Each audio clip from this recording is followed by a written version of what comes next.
क्या आपको ऐसा लगता है कि आप जितना सीखना चाहते हैं, उतना तेज़ी से सीख नहीं पाते? या फिर जो आप पढ़ते हैं, वो कुछ टाइम बाद भूल जाते हैं? अगर हाँ, तो आप अकेले नहीं हैं। ज़्यादातर लोग अपना 50% सीखने का टाइम वेस्ट कर देते हैं। लेकिन घबराइए मत, क्योंकि आज के इस वीडियो में मैं आपको बताऊंगा कुछ ऐसी अमेजिंग टेक्निक्स जिनसे आप जल्दी और अच्छे से सीख पाएंगे। तो चलिए, शुरू करते हैं। वीडियो के एंड में मैं आपको एक बोनस टिप बताऊंगा, इसीलिए वीडियो को लास्ट तक ज़रूर देखें। सबसे पहले बात करते हैं फाइनमन टेक्निक की। ये technique Nobel prize winner Richard Feynman ने पॉपुलर की थी। इसका बेसिक आइडिया ये है कि अगर आप किसी चीज़ को सच में समझना चाहते हैं, तो उसे इस तरह समझिए जैसे आप किसी और को सिखा रहे हैं। मान लीजिए, आप एक नई लैंग्वेज सीख रहे हैं। आप उसे इस तरह समझे जैसे आप किसी बच्चे को सिखा रहे हैं।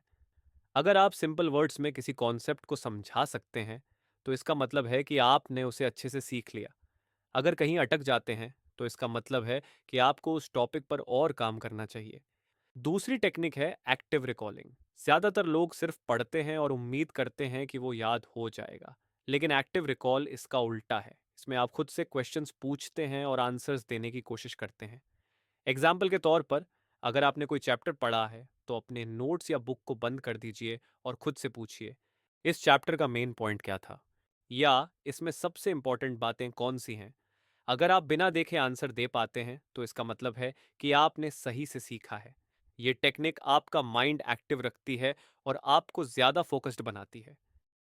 अब मैं आपको कुछ एग्जाम्पल्स देता हूं कि आप इन टेक्निक्स को कैसे यूज कर सकते हैं। मान लीजिए, आप कोई नई लैंग्वेज सीखना चाहते हैं। सबसे पहले आप फाइनमैन टेक्निक से उसे समझने की कोशिश करें।